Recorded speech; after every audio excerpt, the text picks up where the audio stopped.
Boleh langsung mulai aja mungkin ya?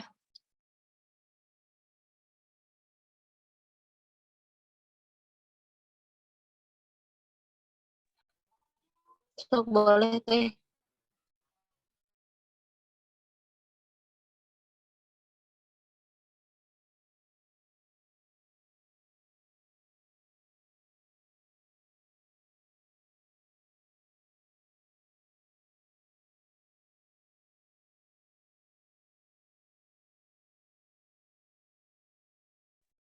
Ya, Bismillahirrahmanirrahim. Assalamualaikum warahmatullahi wabarakatuh.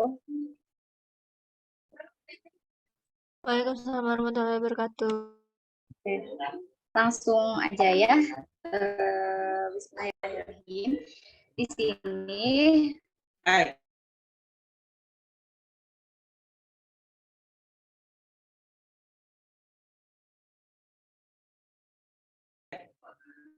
maaf iklan dulu ya, bentar. Oke, Bismillahirrahmanirrahim. Di sini kita gitu ya dari kelompok 2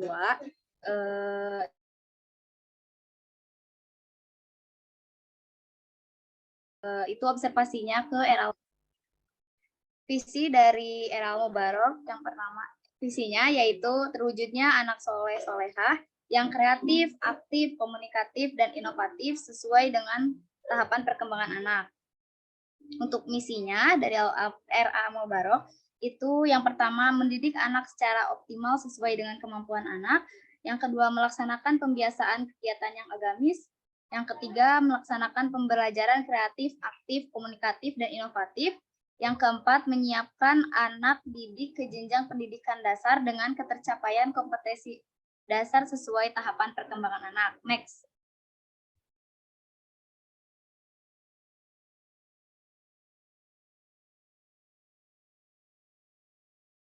Nah, selanjutnya ada sejarah maaf teh.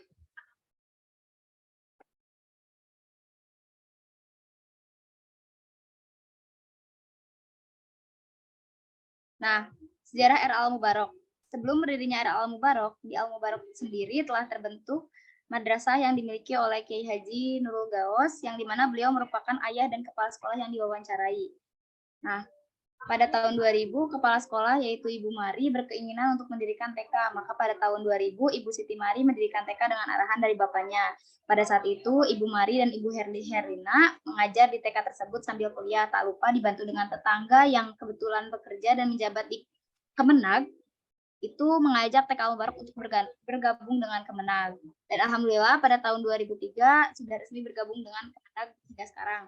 Jadi untuk sejarahnya itu sendiri, dulu ini tuh eranya berbentuk madrasah gitu ya, sebelahnya juga ada masjid. Nah, karena dari ayahnya kepala sekolah atau Kiai Haji Zainul Gaus itu pengen ini tuh bermanfaat gitu ya kan, karena ini tadinya tuh kayak bangunan yang belum dipakai apa-apa, baru madrasah doang. Nah, makanya untuk di pagi harinya itu dibentuklah TK.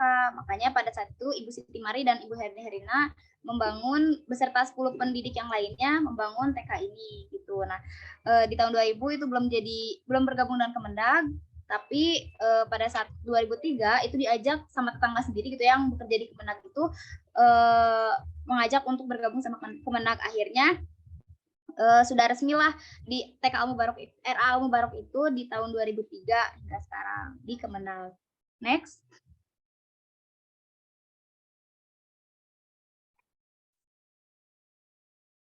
Struktur kepengurusan. Yang pertama itu ada kepala sekolah, yaitu Ibu Haja Siti Maria Hazanah. Oh ini tuh kayaknya ada yang kelewat, mohon maaf. Untuk kepala yayasannya itu ada Kiai Haji Asep Saifullah. Terus kepala sekolahnya Ibu Haja Siti Maria Hazanah. Sekretarisnya itu ada Ibu Elis Awalia, bendaharanya ada Ibu Herni Herlina. Pendidiknya itu ada 2, masih termasuk dengan tenaga administrasinya, yaitu sekretaris bendahara. Pendidiknya yaitu Ibu Elis Awalia, yang kedua Ibu Herni Herlina. Nah, guru pendamping di sini ini ada satu yang tak tercantumkan, nanti akan direvisi. Itu guru pendampingnya ada Gina Rahmalia Fariha. Nah, baru guru pendamping mudanya itu ada saya sendiri, Siti Fauzia. Nah, untuk guru pendamping dan guru pendamping muda ini itu belum lulus kuliah, masih mengecam bangku perkuliahan gitu. Jadi masih kalau kebilang lulusannya lulusan SMA. Oke, sekian dari saya kembalikan ke pemaparan selanjutnya.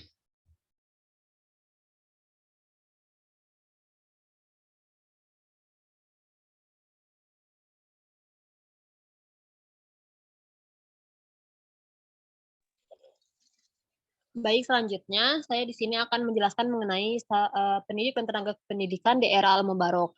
Menurut standar pendidikan dan tenaga kependidikan di Permendikbud nomor 137 tahun 2014, di era Al-Mubarok tersendiri ada yang sudah memenuhi standar dan ada yang belum. Salah satu yang sudah memenuhi yaitu pendidik di era Al-Mubarok terdiri dari 1 kepala sekolah, 2 guru PAUD, dan 2 guru pendamping muda. Lalu selanjutnya di kualifikasi akademik guru di era Al-Mubarok itu pengajar Al-Mubarok sebelumnya itu masih lulusan jenjang pendidikan D3. Namun sekarang itu sudah memenuhi standar Permendikbud, yaitu semuanya sudah lulusan S1 untuk guru PAUD-nya. Lalu selanjutnya memiliki guru pendamping.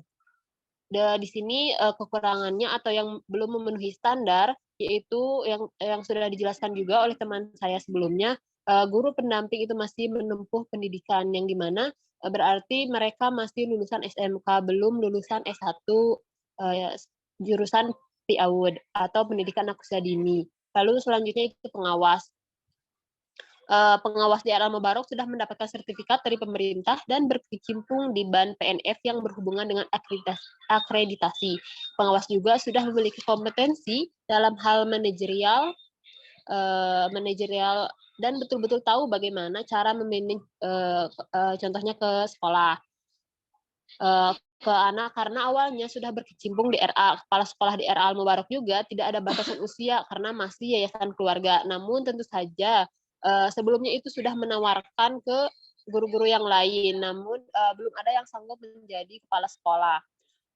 Lalu yang belum memenuhi standar juga itu di bagian administrasinya, karena di era Al-Mubarok sendiri itu tenaga administrasinya masih dipegang oleh guru pengajar karena belum merekrut di bagian administrasi, dan hal itu dikarenakan terkendala oleh biaya.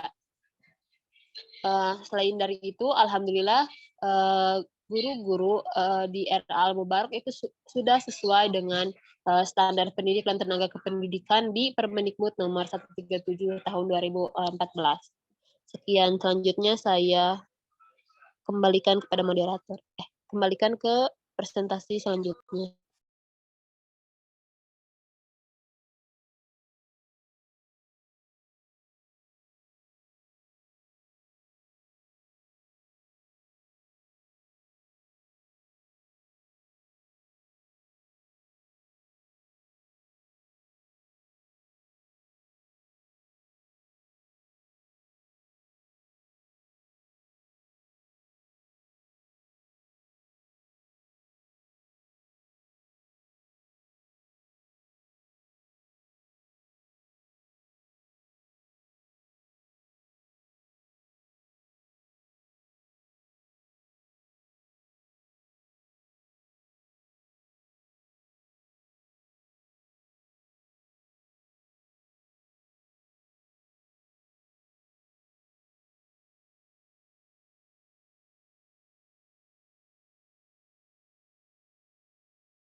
Oke, selanjutnya ada tenaga administrasi atau tata usaha.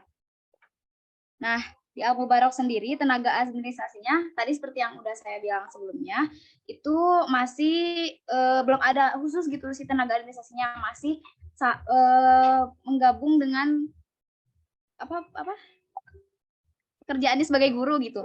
Di Al-Mubarok tenaga administrasi dipegang oleh dipegang langsung oleh guru pengajar. Karena jika merekrut tenaga kerja lain untuk saat ini masih terpatok oleh dana yang ada. Tetapi untuk kedepannya mungkin saja RA Mubarok akan merekrut tenaga kerja untuk ditempatkan khusus di bagian administrasi terkait kriteria. Nah, sebelum masuk ke situ,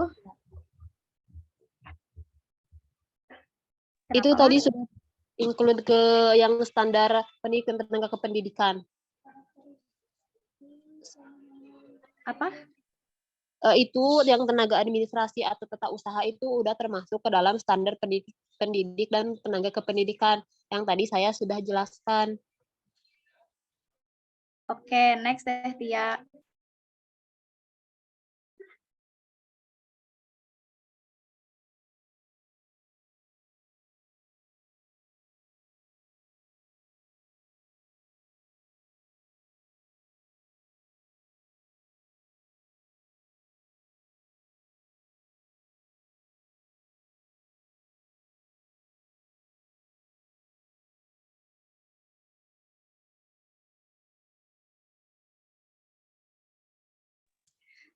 Ya, selanjutnya mengenai sarana dan prasarana di RA Al Mubarok.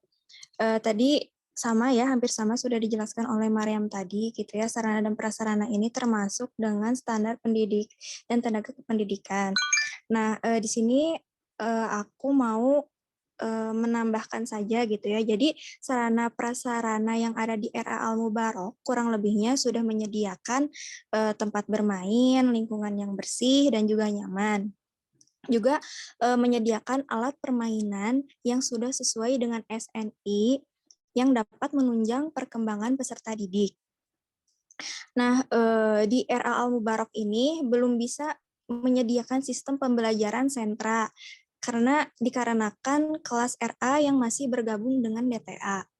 Juga RA Al Mubarok ini sarana prasarananya jadi belum sesuai dengan standar sarana prasarana yang telah ditetapkan oleh pemerintah. Gitu. Nah, di sini teman-teman bisa dilihat gitu ya dokumentasi sarana prasarana yang ada di RA Al Mubarok. Kegiatan-kegiatannya dan juga fasilitas-fasilitasnya. Boleh di next teh. Ke pengelolaan.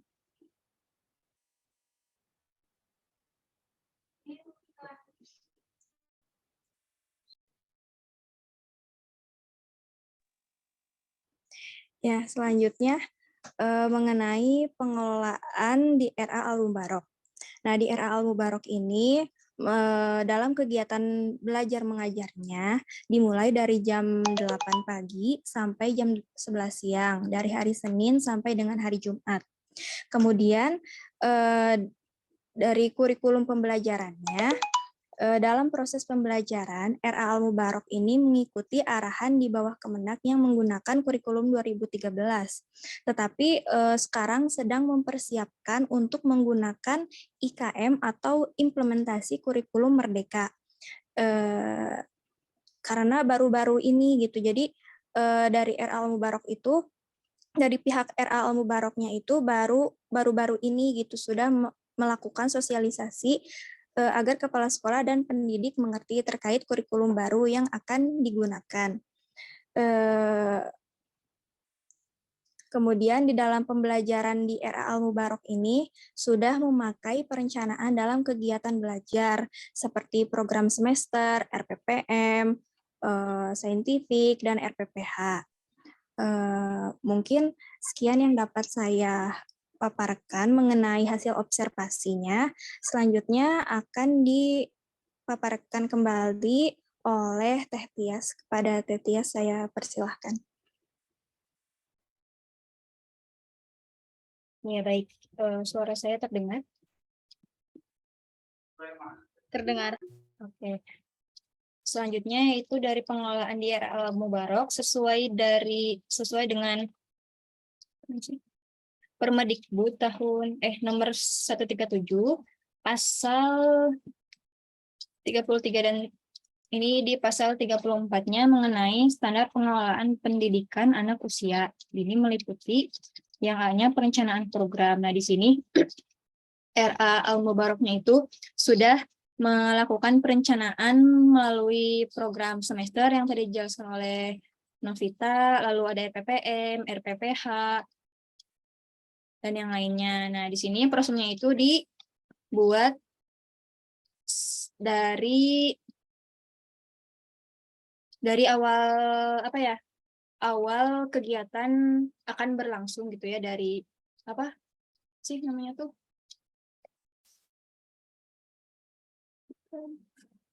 Dari tahun ajaran baru, lalu RPPM dan RPPH. Nah, di sini RPPH-nya itu guru-guru di RA Al-Mubarak membuat RPPH-nya itu dadakan. Jadi misalkan dadakannya itu enggak di apa satu hari jadi untuk seminggu gitu ya, dirinciinnya, tapi dadakan misalkan besok pembelajaran, nah hari sebelumnya itu baru membuat RPPH dikarenakan melihat juga situasi dan kondisinya gitu ya. Lalu di pengorganisasian yang tadi sudah dijelaskan oleh presentator pertama yang sudah menjelaskan tentang struktur organisasi. Lalu pelaksanaan rencana kerja. Nah, di sini RA Al-Mubarak sudah membuat pelaksanaan kerja mulai dari apa ya, tugas guru itu apa saja, lalu pengawasnya, tugas apa kepala sekolah, dan yang lainnya.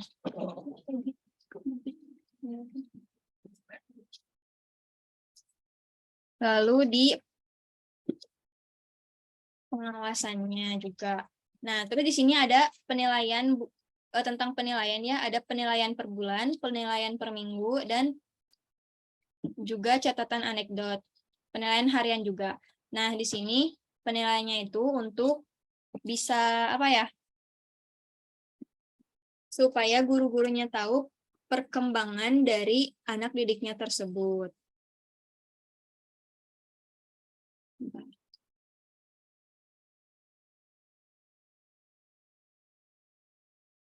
Nah, ini untuk penilaian bulanannya. Bisa dilihat bahwa penilaian bulanannya itu tidak menggunakan angka, tetapi menggunakan BSH, BSM, dan yang lainnya yang sudah kita ketahui sebelumnya gitu. Kayak belum berkembang, terus berkembang sesuai harapan, berkembang sangat baik gitu. Lalu di sini juga untuk penilaian mingguannya masih sama, penilaiannya dari MB, BB belum berkembang, mulai berkembang sesuai harapan, dan berkembang sangat baik.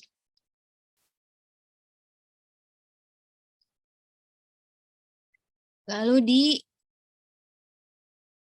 penilaian hariannya juga sama. Nah, untuk anekdotnya sendiri, catatan anekdotnya ini ditulis setiap hari ya. Jadi setiap harinya itu seorang gurunya itu menulis peristiwa atau perilaku apa aja sih yang anak didiknya itu lakukan gitu, entah itu perkembangannya ataupun ada peristiwa-peristiwa yang menurut mereka itu sebuah masalah seperti itu. Kalau menurut saya di sini itu sudah sesuai dengan Permendikbud nomor 137. Itu mungkin yang dapat saya sampaikan. Dari teman-teman yang lain ada tambahan?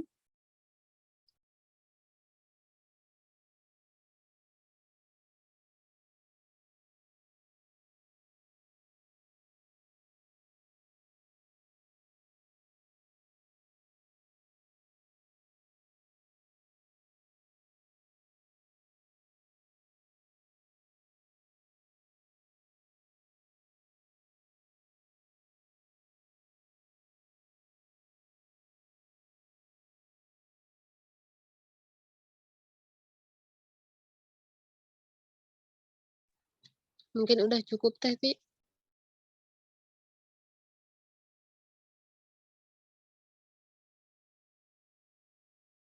Oke, baik. Mungkin di ini aja ya. Langsung di nanti code. Mohon gitu.